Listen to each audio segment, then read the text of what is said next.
Kita akan ngelihat nantinya sertifikat rumah pun akan jadi di dalam blockchain. SIM kita, KTP kita, kartu keluarga kita, itu harusnya udah di blockchain dari sekarang. Dia mau jual Jason Pollock, dia punya bosnya dia gitu. Terus kita ngelihat provenance-nya, ini nggak ngaco semua gitu. Ini lukisan tahun 80-an, tapi galerinya udah punya website. Nggak mungkin, iya kan? Nggak mungkin. Tahun 80-an itu belum ada website. www itu belum tercipta gitu loh, iya kan? Ini pemalsuannya anakronistik iya. gitu. Adanya www. Aku pernah dengar tuh Mas, katanya ada shifting di siapa kolektor karya seni Indonesia sekarang. Kalau dulu itu kan orang taunya biasanya Konglo tuh beli, Ciputra segala macam, beli karyanya juga pilihannya karya Old Masters gitu. Nah aku dengar dalam nggak tahu mungkin 10-15 tahun terakhir shifting nih. Sekarang yang suka koleksi karya seni itu orang-orang yang menjadi makmur ketika tech masuk gitu. Jadi orang-orang dengan background tech. Terus seleranya juga katanya bergeser dari yang tadinya suka karya-karya orang yang udah nggak ada, jadi mengoleksi karya-karya seniman yang lagi tumbuh. Bener nggak sih Mas? Konon itu tuh bener nggak? Kalau dari perspektif gue ya, Iya. Itu memang yang kita lakukan gitu loh. Jadi di circle-nya Mas Nanda begitu ya? Iya, jadi lebih banyak kita ya sekalian ingin mengenal si artisnya gitu, pelukisnya. Kenapa ya? Karena itu bagian dari attractiveness-nya sebenarnya, ya kan? Dan that's part of the story gitu loh, ya kan? You have a story to the painting yang lo ada di rumah lo dan lain sebagainya gitu.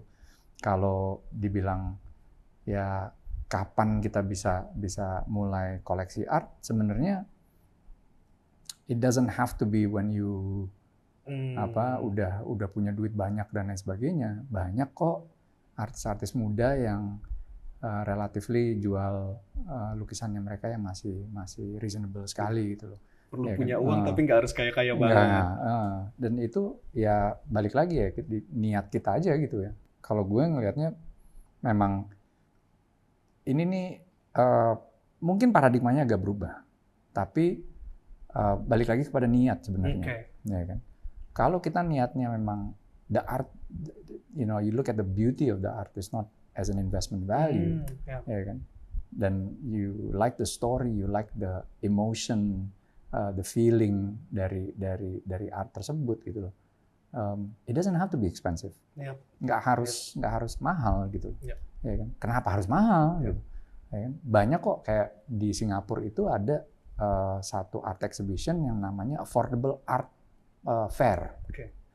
Waktu itu pertama kali pas kita kebetulan lagi tinggal di Singapura, kita datang sana. Dan itu art-artnya semuanya affordable banget gitu. Ratusan dolar, ya kan? Bahkan ada yang puluhan dolar, tapi bagus-bagus. Karena ini anak-anak muda yang ngelukis. Nah justru yang kita harus bantu itu ya karya-karya anak muda ini gitu loh. Impact-nya langsung. Impact-nya ke mereka. Dan mereka akhirnya akan lebih giat berkarya lagi. Tapi kalau misalnya sekarang kita bilang kita nggak support art lokal, ya kan? Kita cuma beli art internasional dan yang master gitu. Yang apa segala macam. Oke, ya mereka ngelihatnya secara investment value, bukan mereka ngelihat dari direct impact-nya.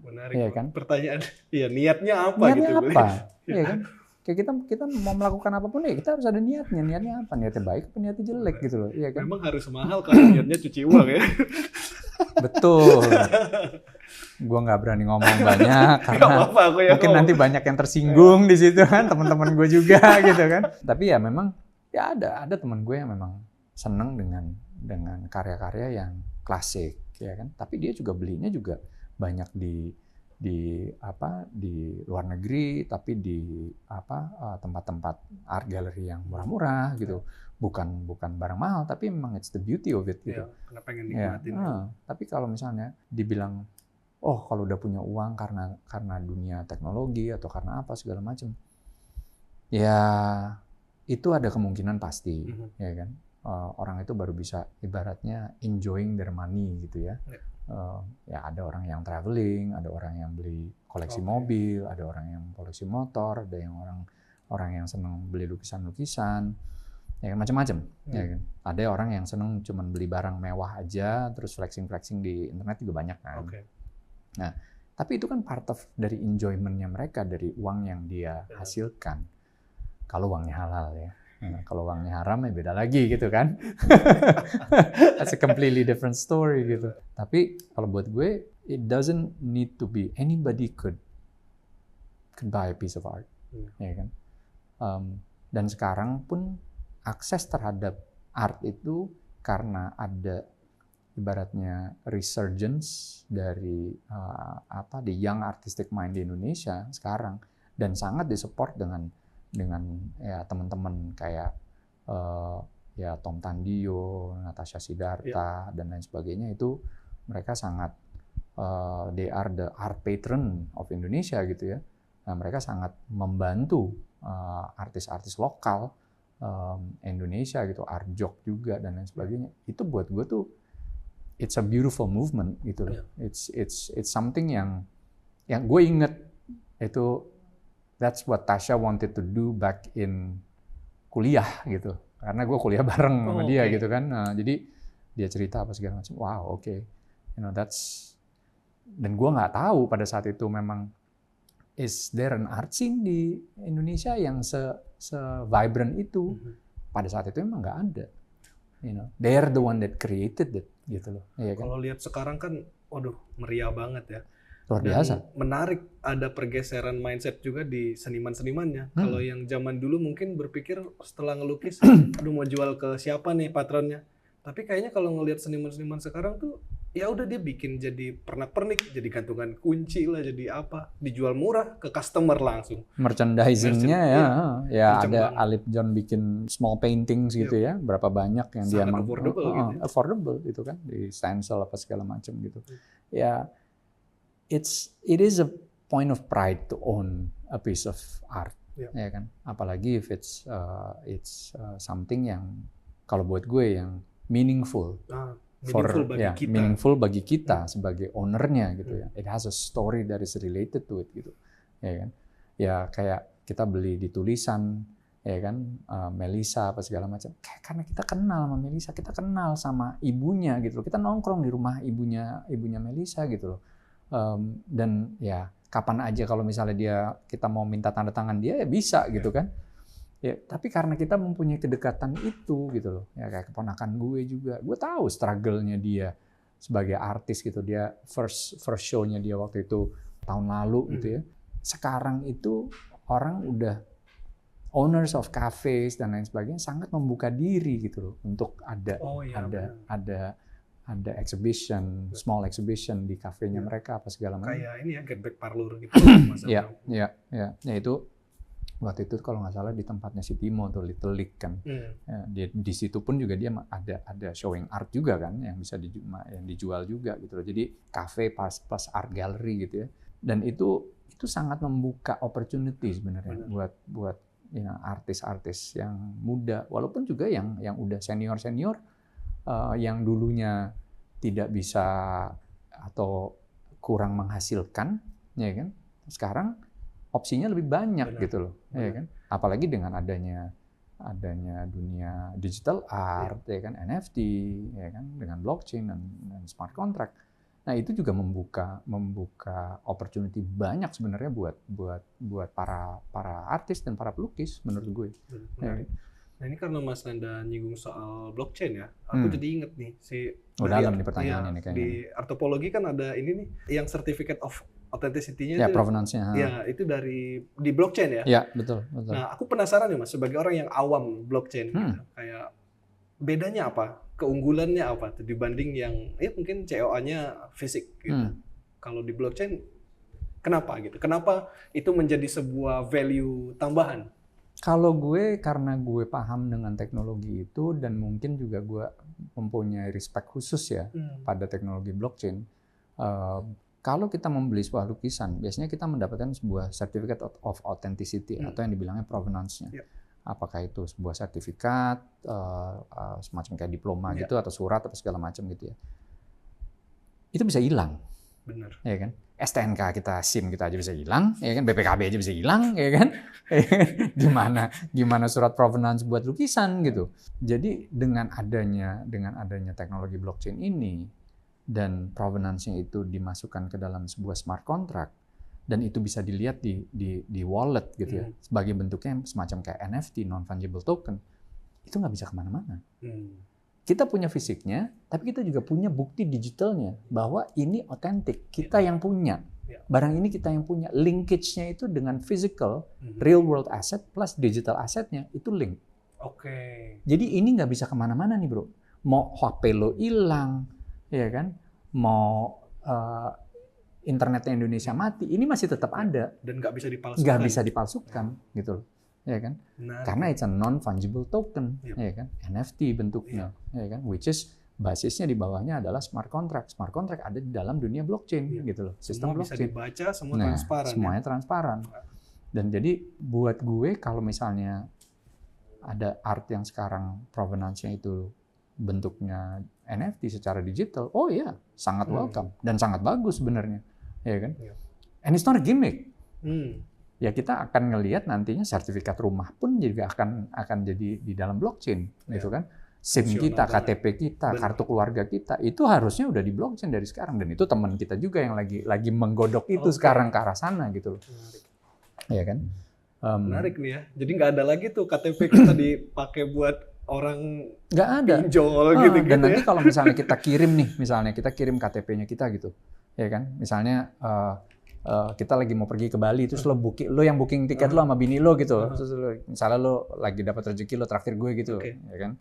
Terus gue biasanya kan kirim foto KTP kan, nah ini kita kirim linknya, kita kirim linknya, nanti kita tahu bahwa ini yang ngebuka lo gitu, dan lo nggak bisa kirim ke orang lain, gitu, ya kan? Karena itu cuman bisa di lo doang, gitu, ya kan?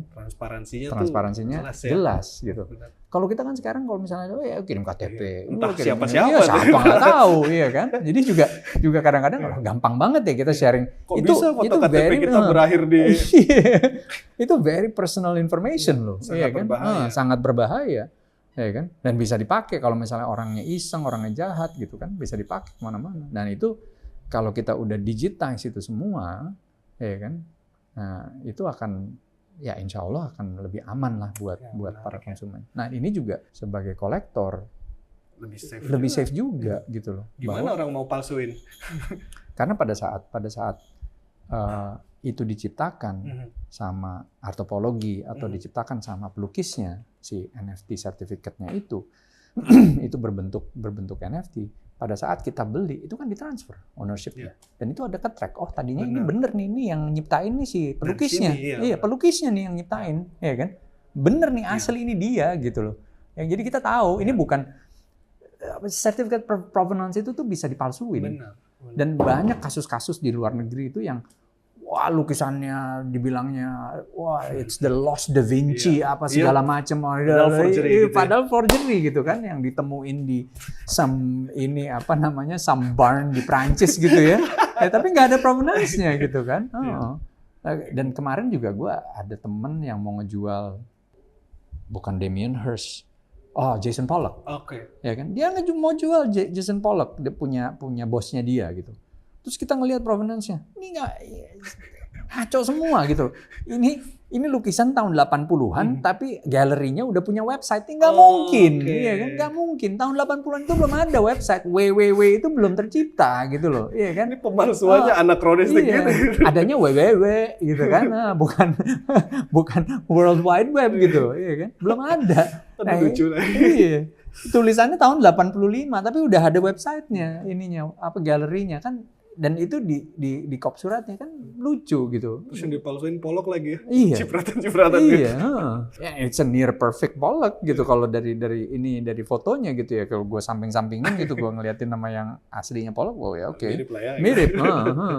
Tapi ya provenance-nya nggak bener gitu kan. Jadi provenance itu bisa dipalsuin. Tapi kalau dengan adanya smart contract dengan provenance yang certificate authentication itu digital dengan dalam bentuk NFT, nggak bisa dipalsuin. Karena memang dunia seni itu rawan banget ya. Rawan. Dan banyak, ya kan? Banyak fake itu banyak, ya kan? Apalagi yang sudah artis-artis yang udah ngetop lah ya, ya kan? ya mereka pasti paling sering di copy dan lain sebagainya itu mereka lah. Mau itu Picasso atau Monet, semuanya lah ya kan. Old Masters. Iya, Old Masters semuanya ya ada aja yang kena forgery. Iya, benar ya. Jadi memang menyelesaikan masalah juga dengan adanya. Betul. Itu sesuatu. Gue itu sangat percaya dengan teknologi blockchain, gue sangat percaya. Karena memang sejak awal pun kan dia diciptakan tuh niatnya bagus banget, desentralisasi segala macam ya. Iya, betul. Kalau penyalahgunaan mah ada aja terus. Pastilah, ya kan. Oh ini Mas, tadi Mas Nanda kan sempat cerita kalau anak-anak Mas Nanda di keluarga ini tuh sejak kecil udah dibiasakan untuk mengenal apresiasi seni, dibawa ke galeri, dibawa. Nah, kalau Mas Nanda sendiri, ketika Mas Nanda tumbuh besar, orang tua Mas Nanda melakukan hal yang sama, atau baru dimulai di Mas Nanda? Kalau menurut gue sih mereka malah ngikutin gue gitu. Gue tuh seneng sama art tuh dari kecil, jadi gue selalu demand untuk pergi ke museum, ke art gallery dan lain sebagainya gitu. Gue seneng, ya kan. Dan I have an eye for things of beauty lah. Jadi lagi masih kecil pun gue tuh udah umur 12-an tahun tuh gue udah belajar fotografi. Ya kan? Udah punya minat. Kita udah dibeliin kamera. Ingat banget tuh kamera pertama gue Pentax waktu itu dibeliin sama bokap. Nah itu belajar di darkroom, ya kan, nyuci film, ya kan, pakai fixernya apa segala macam, darkroom, mesti begini. Gue bisa tuh pindahin dari kapsul film ke rollnya gitu kan, itu kan mesti dicuci dulu tuh, tapi kan darkroom kadang-kadang not enough gitu, jadi dari darkroom pasti dimasukin ke bag juga, gue nggak ngeliat tuh, gitu udah bisa kayak gitu.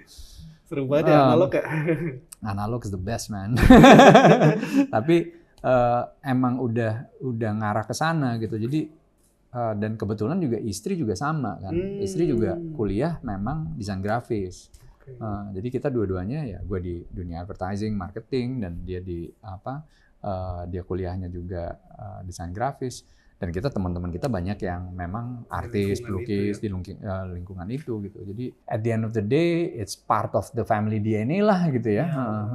Untuk mengapresiasi art itu memang udah bagian dari situ gitu. Menarik ya. Jadi malah ngebawa dan nyiptain lingkungan terdekat tuh juga jadi suka semua. Karena berpasangan dengan orang yang suka juga.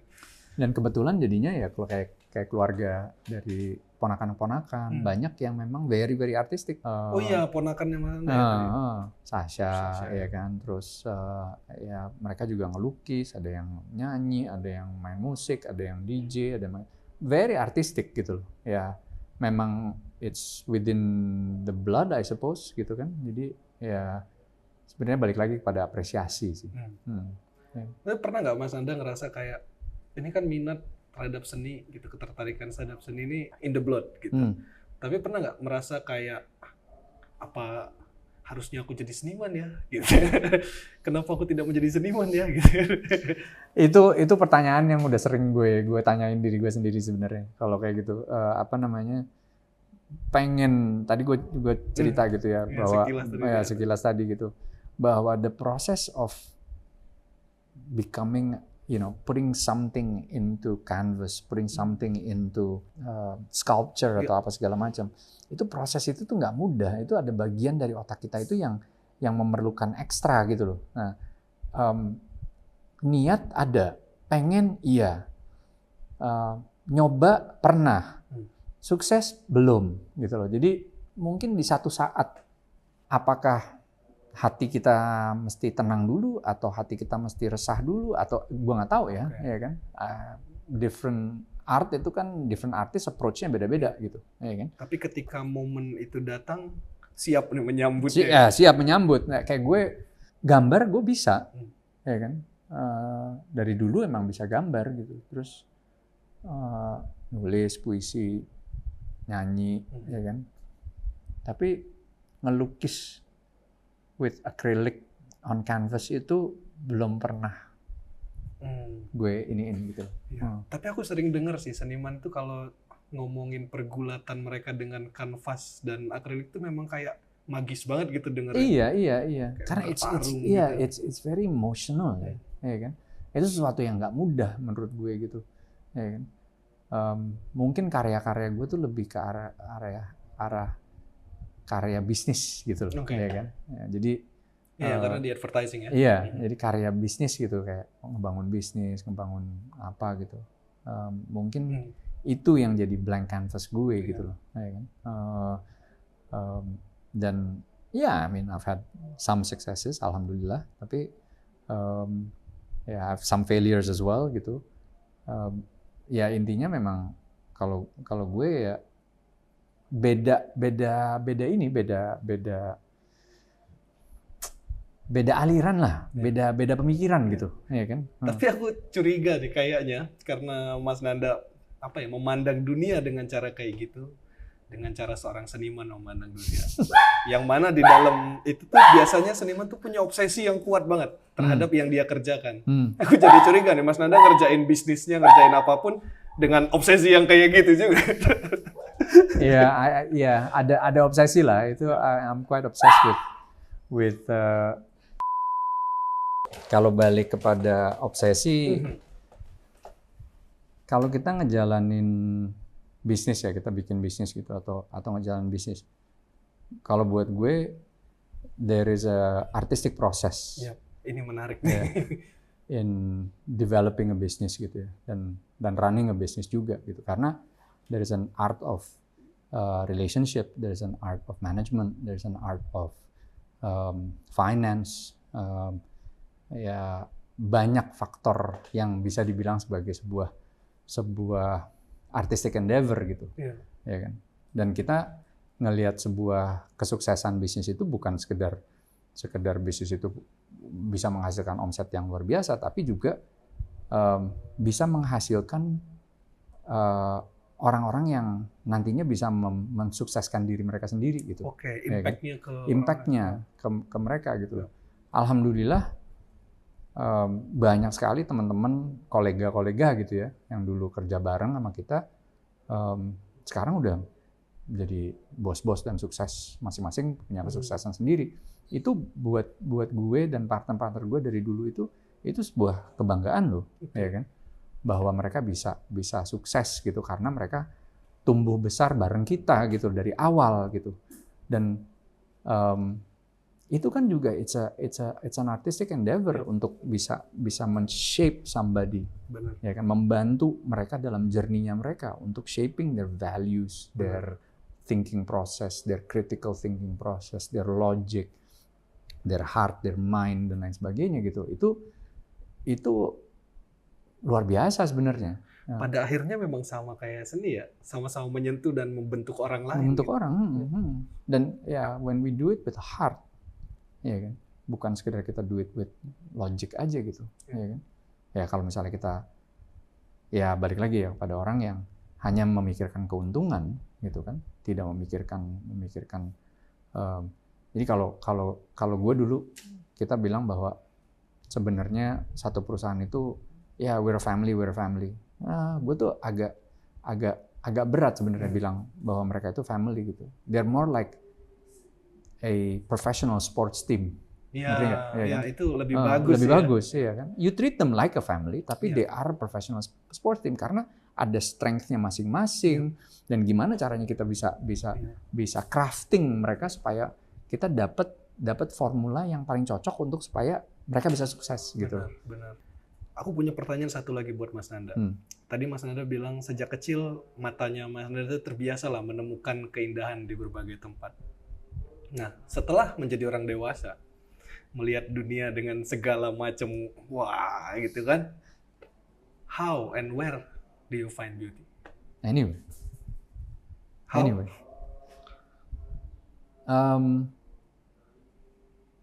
you need to take the time to appreciate the little things in life. Ya kan? Even the smallest thing as, the form of this table gitu. Imagine ini kayu ini tuh dari mana gitu. Apakah pernah ada penghuninya nih pohon gitu, ya kan? Apakah kita pernah mendoakan gitu loh buat dia supaya dia tenang gitu loh, tinggal di sini sekarang dalam bentuk meja gitu, ya kan?